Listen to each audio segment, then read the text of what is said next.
కి స్వాగతం. రామాయపట్నం పోర్ట్ నిర్మాణ పనులు చేపడుతున్న నవయుగ కంపెనీ నిబంధనలకు విరుద్ధంగా వ్యవహరిస్తుందని స్థానికులు ఆందోళన వ్యక్తం చేస్తున్నారు. రహదారి వెంబడి భద్రతా చర్యలు చేపట్టకపోవడంతో ప్రమాదాలు జరుగుతున్నాయని వాపోతున్నారు. పోర్టుకు వెళ్లే వాహనాలు రాకపోకల వల్ల ప్రజలు తీవ్ర ఇబ్బందులు ఎదుర్కొంటున్నారని, గతంలో ఉన్న అరవింద కంపెనీ రోడ్డు వద్ద భద్రతా సిబ్బంది ఏర్పాటు చేసి వాహనాల స్పీడ్ నియంత్రణ బోర్డును ఏర్పాటు చేసి వాహనాలను సక్రమంగా పంపించేవారు. ఇప్పుడున్న నవయుగ మాత్రం వారు పాఠశాలకు వెళ్లే విద్యార్థులకు, ఉపాధి కోసం వెళ్లే కూలీలకు ఇబ్బందులకు గురవుతున్నారని, రహదారిపై దుమ్ము ధూళితో ప్రజలు అనారోగ్యం పాలవుతున్నారు.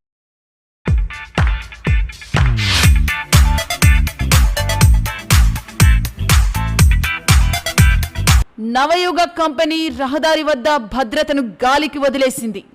నిబంధనలకు విరుద్ధంగా పనులు, ప్రమాదాలకు నిలయంగా మారుతున్న మార్గం.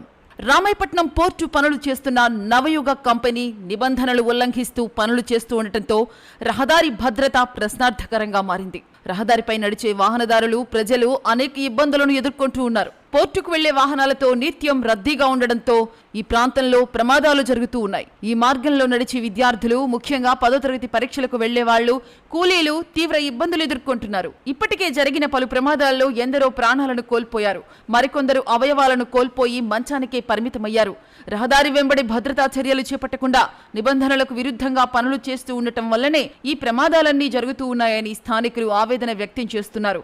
ఇదే పరిస్థితి కొనసాగితే గనక మరిన్ని ప్రమాదాలు జరిగే అవకాశం ఉందని వారు ఆందోళన వ్యక్తం చేస్తున్నారు.